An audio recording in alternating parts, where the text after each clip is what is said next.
ओम श्री शक्ति नमः। ओम श्री शक्ति नमः। ओम श्री शक्ति नमः। देवताओं का भगवान शिव से पार्वती के साथ विवाह करने का अनुरोध। भगवान का विवाह के दोष बताकर अस्वीकार करना तथा उनके पुण्य प्रार्थना करने पर स्वीकार कर लेना। ब्रह्मा जी कहते हैं, नारद देवताओं ने वहां पहुंचकर भगवान रुद्र को प्रणाम करके उनकी स्तुति की। तब नंदी केशव ने भगवान शिव से उनकी दीन बंधुता एवं भक्त वत्सलता की प्रशंसा करते हुए कहा, प्रभु देवता और मुनि संकट में पड़कर आपकी शरण में आए हैं। सर्वेश्वर आप उनका उद्धार करें। दयालु नंदी के इस प्रकार सूचित करने पर भगवान शंभु धीरे धीरे आके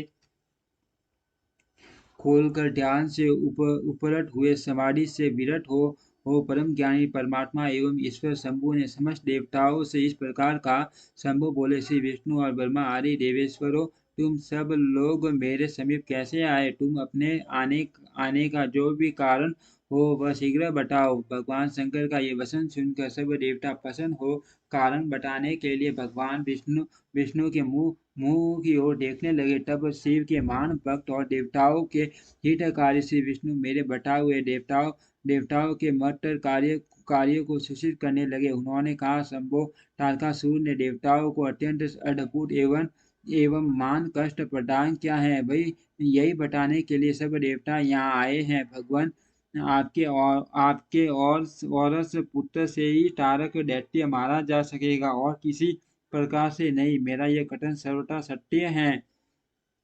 हमारे इस प्रकार विचार करके आप कृपा करके आपको नमस्कार है। स्वामी, तारकासुर के द्वारा उपस्थित किए गए इस कष्ट से आप देवताओं का उद्धार कीजिए। देव शंभो, आप दाहिने हाथ से गिरिजा का पानी ग्रहण करे। गिरिराज हिमवान के द्वारा दी हुई मानुभावा पार्वती को पानी ग्रहण के द्वारा ही अनुग्रेट कीजिए। श्री विष्णु का यह वचन सुनकर योग प्रायण भगवान शिव ने उन सबको उत्तम गति का दर्शन कराते हुए इस प्रकार कहा, देवताओं, ज्यों ही मैंने सर्वांग सुंदरी गिरिजा देवी को स्वीकार किया, त्यों ही समस्त सुरेश्वर तथा ऋषि मुनि सकाम हो जाएंगे। फिर तो वे परमार्थ पथ पर चलने में समर्थ न हो सकेंगे। दुर्गा अपने पानी ग्रहण मात्र से ही कामदेव को जीवित कर देगी। दुर्गा अपने पानी ग्रहण मात्र से ही कामदेव को जीवित कर देगी। विष्णु, मैं कामदेव को जलाकर देवताओं का बहुत बड़ा कार्य सिद्ध किया है। आज से सब लोग मेरे साथ सुनिश्चित रूप से निष्काम होकर रहे। देवताओं जैसे मैं हूँ उसी तरह तुम सब लोग पृथक पृथक रहकर कोई विशेष प्रयत्न किए बिना ही अत्यंत दुष्कर एवं उत्तम तपस्या कर सकोगे। अब उस मदन के न होने से तुम सब देवता समाधि के द्वारा परमानंद का अनुभव करते हुए निर्विकार हो जाओ, क्योंकि काम नरक की प्राप्ति कराने वाला है। काम से क्रोध होता है, क्रोध से मोह होता है और मोह से तपस्या नष्ट होती है। अतः तुम सभी श्रेष्ठ देवताओं को काम और क्रोध का परित्याग कर देना चाहिए। मेरे इस कथन को कभी अन्यथा नहीं मानना चाहिए।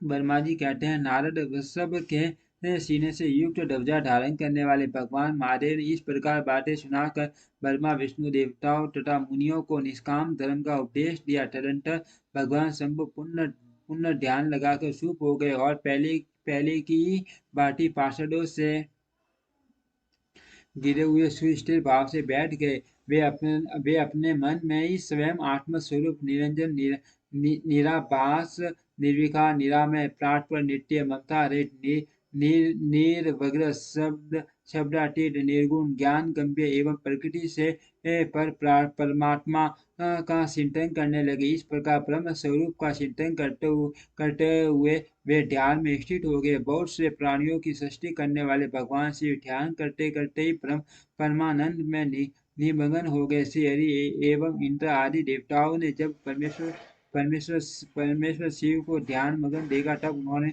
नंदी की सम्मति ली। नंदी ने पुनः दीन भाव से स्तुति करने के लिए कहा। उनकी इस इस छत्र समिति के अनुसार देवता स्तुति करने लगे। वे बोले, देव देव महादेव करुणा सागर प्रभु, हम आपकी शरण में आए हैं। आप मान क्लेश को हमारा उद्धार कीजिए। आप मान क्लेश से हमारा उद्धार कीजिए। वर्मा जी कहते हैं, नारद इस प्रकार बहुत दीनता पूर्ण उक्ति से देवताओं ने भगवान शंकर की स्तुति की। इसके बाद वे सब देवता प्रेम से व्याकुल शीत हो उस समय से फूट कर रोने लगे। मेरे साथ भगवान श्री हरि उत्तम भक्ति भाव से युक्त हो मन ही मन भगवान शंभु का स्मरण करते हुए अत्यंत दीनता पूर्ण वाणी द्वारा उनसे अपना अभिप्राय निवेदन करने लगे। देवताओं के मेरे तथा श्री हरि के इस प्रकार बहुत स्तुति करने पर भगवान महेश्वर अपनी भक्त वत्सलता के कारण ज्ञान से विरत हो गए। उनका मन अत्यंत प्रसन्न था। वे भक्त वत्सल शंकर श्री हरि आदि को करुणा दृष्टि से देखकर उनका हर्ष बढ़ाते हुए बोले, विष्णु ब्राह्मण तथा इंद्र आदि देवताओं, तुम सब लोग एक साथ यहाँ किस अभिप्राय से आए हो? मेरे सामने सच सच बताओ। श्री हरि ने कहा, महेश्वर आप सर्वज्ञ हैं, सबके अंतर्यामी ईश्वर हैं। क्या आप हमारे मन की बात नहीं जानते? अवश्य जानते हैं, तथापि आपकी आज्ञा से मैं स्वयं भी कहता हूँ। सुखदायक शंकर, हम सब देवों को टालकर सूर्य से अनेक प्रकार का दुख प्राप्त हुआ है, इसीलिए देवताओं ने आपको पसंद किया है। आपके लिए ही उन्होंने गिरिराज हिमालय से शिवा की उत्पत्ति कराई है। शिवा के गर्भ से आपके द्वारा जो पुत्र उत्पन्न होगा उससे तारकासुर की मृत्यु होगी, दूसरे किसी उपाय से नहीं। ब्रह्मा जी ने उस दैत्य को यही वर दिया है, इस कारण दूसरे से उसकी मृत्यु नहीं हो पा रही है। अतः वह निडर होकर सारे संसार को कष्ट दे रहा है। इधर नारद जी की आज्ञा से पार्वती कठोर तपस्या कर रही है। उनके तेज से समस्त सरासर प्राणियों को सहित तीनों की आसादित हो गई है। इसीलिए परमेश्वर आप शिवा को वर देने के लिए जाइए। स्वामी, देवताओं का दुख मिटाइए और सुख दीजिए। शंकर, मेरे तथा देवताओं के हृदय में आपके विवाह का उत्सव देखने के लिए बड़ा भारी उत्साह है। अतः आप हेतु से रीति से विवाह कीजिए। प्राण परमेश्वर, आपने रति को जो वर दिया था उसकी पूर्ति का अवसर आ गया है। अतः अपनी प्रतिज्ञा को शीघ्र सफल कीजिए। ब्रह्मा जी कहते हैं, नारद ऐसा कर उन्हें प्रणाम करके श्री विष्णु आदि देवताओं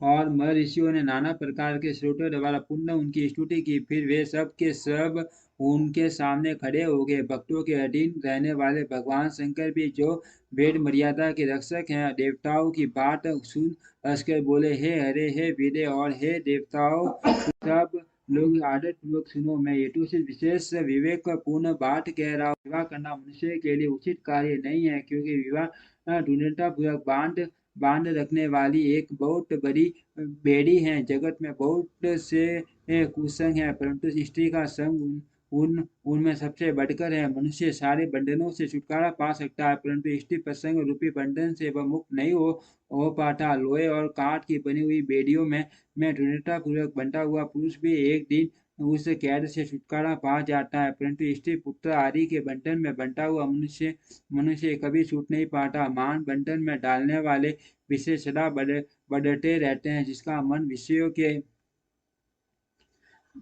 के वशीभूत हो गया है, उसके मोक्ष सफल में भी दुर्लभ है। विद्वान पुरुष यदि सुख चाहता है तो वह विषयों की विधि पूर्वक त्याग दे। विषयों को विषय के समान बताया गया है, जिनके द्वारा मनुष्य मारा जाता है। विषयी के साथ वार्ता करने मात्र से मनुष्य क्षण भर में पतित हो जाता है। आचार्यों ने विषयों की मिश्री मिलाई हुई वारुणी मदिरा कहा है। यद्यपि मैं इस बात को जानता हूँ और यद्यपि विषयों के इन सारे दोषों को मुझे विशेष ज्ञान है, तथापि मैं तुम्हारी प्रार्थना को सफल करूंगा, क्योंकि मैं भक्तों के अधीन रहता हूँ और भक्त वत्सलता वश उचित अनुचित सारे कार्य करता है। इसीलिए तीनों लोगों में मैं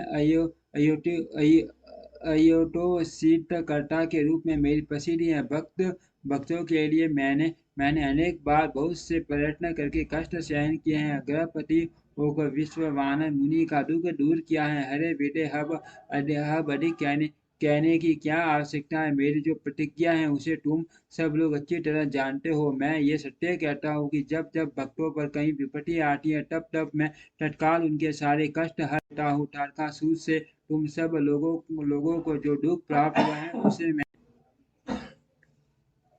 जानता हूँ और उसका हरण करूंगा। यह भी सत्य सत्य बता रहा हूँ। यद्यपि मेरे मन में विवाह करने की कोई रुचि नहीं है, तथापि मैं पुत्रोत्पादन के लिए गिरिजा के साथ विवाह करूंगा। तुम सब देवता अब निर्भय होकर अपने अपने घर जाओ। मैं तुम्हारा कार्य सिद्ध करूंगा। इस विषय में अब कोई विचार नहीं करना चाहिए। ब्रह्मा जी कहते हैं, नारद ऐसा कहकर भगवान शंकर मौन हो समाधि में स्थित हो गए और विष्णु आदि सभी देवता अपने अपने धाम को चले गए।